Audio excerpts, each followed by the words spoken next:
China has been the protagonist of one of the most amazing economic miracles in history. However, it has now begun to show its first signs of weakness. China's average GDP growth has dropped from over 10% to more than half that in recent years. The increasing political instability, the well-known real estate crisis, the tariff war with the West, nothing augurs well for the future. So the question is the Chinese economic miracle coming to an end? Well, pay attention, because it wouldn't be so far-fetched. In fact, just a few decades ago, exactly the same thing happened, not with China, but with Japan. Is the Chinese economy headed for a Japan-style lost decades? China's recent economic history is almost a carbon copy of what happened to Japan in the 20th century. Both countries came from being poor as dormice. Both opened up to markets and globalization. Both started to get rich, and therefore both threatened the dominance of the United States. These days, China is dominating electric cars. But back then, Japan swept the automotive sector with Honda and Toyota. Now, China wants to dominate the technology sector, but Japan already did the same with companies such as Sony, Nintendo, and Panasonic, which at the time swept away the American companies. So much so that Japanese technological dominance threatened the monopoly in the US semiconductor sector in the 1980s. After that, Reagan imposed harsh tariffs and quotas on Japanese technology in order to protect US industry. And you can see where this is going, can't you? This is exactly the same thing that first Donald Trump and then Joe Biden have now done with the Xi Jinping regime. But another critical aspect that sank the land of the rising sun, as is now happening in China, was a huge real estate crisis in the 1990s. Since then, and much like China, the Japanese economic miracle began to show signs of slowing down, culminating in the previously mentioned lost decade. Its economy fell from second to fourth place in the world. Therefore, given the similarities between China and Japan, we could well ask, does the same fateful destiny await China as Japan? Is the Asian giant about to stagnate? Today on Visualeconomik, we tell you all about it. There are at least three major problems threatening Chinese development: the real estate bubble, the trade war, and state interventionism. All three problems were also in Japan, but let's look at them one at a time.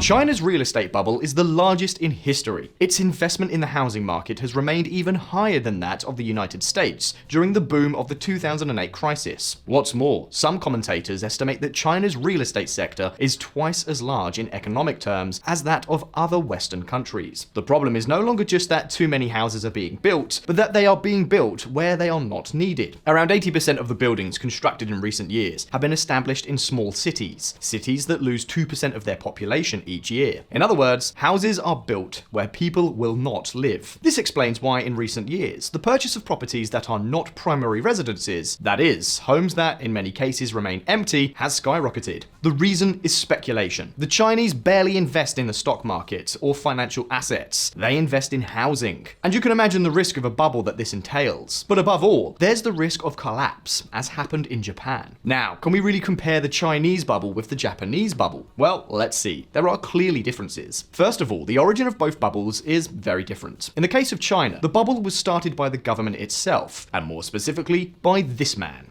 Hu Jintao.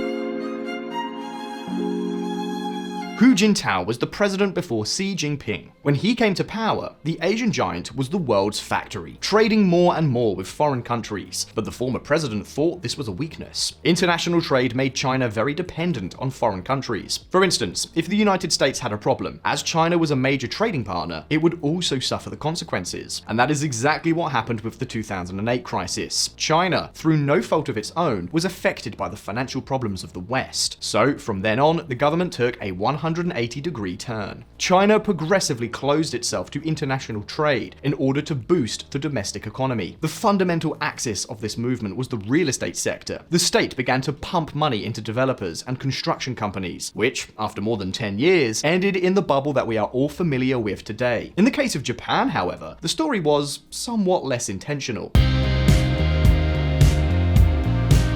In the 80s, Japan was the center of cutting-edge technology. They were the inventors of Mario Bros, the Walkman, high-tech vehicles like the Toyota Supra. Japanese products were everywhere. However, after decades of export-led economic growth, the Asian country was viewed with increasing skepticism by its Western partners. The reason? Its controversial monetary policy. Japan realized that a controlled devaluation of its currency, in this case the yen, allowed it to export to the rest of the world very, very cheaply. For example, if someone gives you the choice between buying a German TV set priced in euros or an Argentinian TV set priced in pesos, which do you think will be the cheapest? If your answer is the TV set in pesos, congratulations! You have reached the same conclusion that Japanese politicians and economists reached. The Japanese government embarked on an unprecedented crusade to keep the value of the yen low, especially against the US dollar. This currency manipulation, as some would call it today, paid off. Western companies could not compete with the Japanese, who offered similar quality at a much lower price. As you can imagine, Japan became enemy number one. US companies like IBM began pressuring Washington to retaliate, and boy, did it retaliate. Ronald Reagan negotiated, or rather threatened Japan to increase the value of the yen. The Japanese finally agreed to the so-called Plaza Accords of 1985, and the consequences were not long in coming. The appreciation was almost immediate, with the yen almost doubling in value in just 2 years. And now many of you are probably wondering what all this has to do with the housing crisis. Well, with the yen advantage removed, exports deteriorated so much that the shock spread throughout the country. To alleviate this, the government increased public spending and lowered interest rates, but new problems soon followed.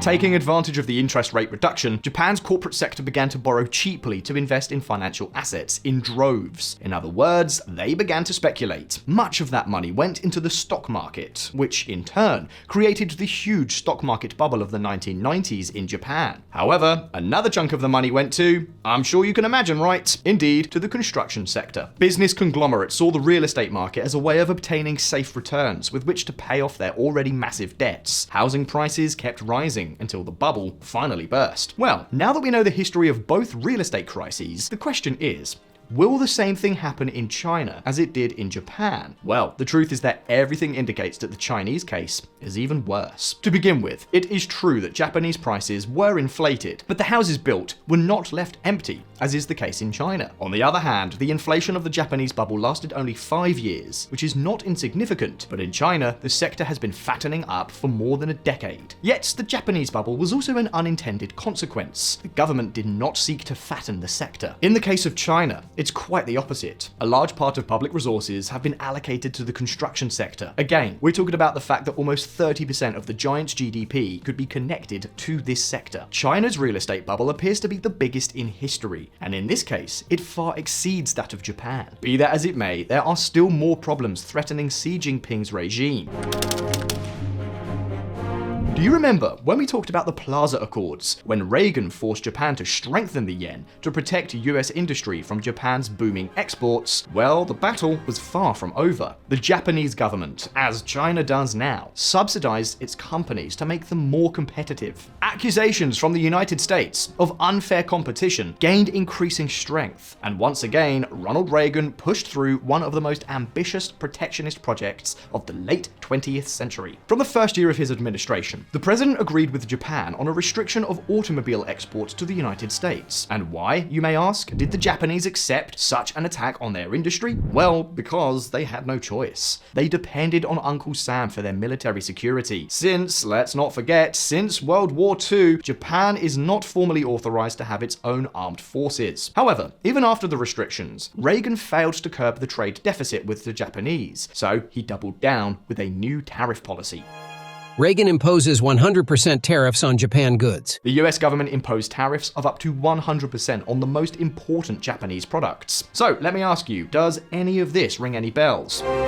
Biden announces 100% tariff on Chinese-made electric vehicles. Biden seems to mirror with China what Reagan did with Japan, and things only promise to get worse. Even more so if Donald Trump makes it to the White House. The Republican frontrunner has already promised not only to raise Biden's tariffs, but devaluing the dollar to reign in China is one of the leitmotifs already resonating in his campaign. The question is, how will the trade war affect China? Was this the cause of the Japanese decline? Well, actually, not as much as it may seem. By the 1980s, Japan's technology sector had already reached a much higher level of development than that of China today. Companies such as Nikon produced state-of-the-art lenses, for instance, and were much cheaper than their competitors. Other sectors, such as the manufacture of supercomputers or the mass production of vehicles, were also dominated by Japanese companies such as Toyota and Fujitsu. In other words, pure cutting-edge technology. And so, although the Japanese technology industry suffered significantly from the American trade restrictions, conditions, they did not result in a generalized collapse as might occur in the case of China. For example, China is highly dependent on the supply of microchips from companies in the Western Axis, South Korea, Taiwan, as well as Japan itself. In fact, China depends on companies such as ASML, which supply the technology needed to manufacture microchips. On the other hand, the Asian giant is a major producer of mass consumer goods, such as electric cars. It needs a large international market to supply its products to. In that sense, the current trade war could hurt the Chinese more than it did the Japanese back in the 80s. However, it's not all bad news for China. Xi Jinping's people have the advantage of controlling large global supply chains. Unlike Japan, they are not isolated, and they have plenty of workers and a local market with which to sustain their industries. In any case, let's continue with the third problem facing the Chinese economy.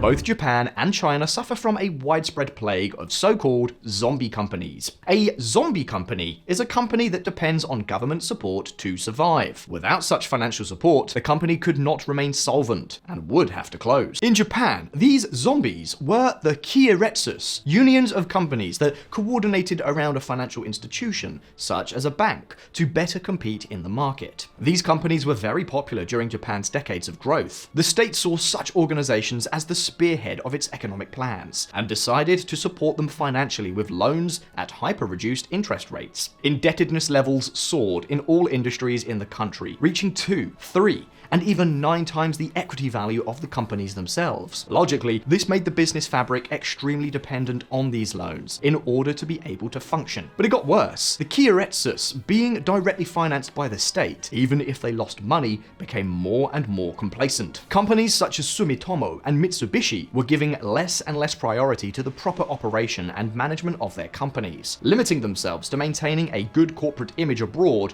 in order to continue receiving public funding.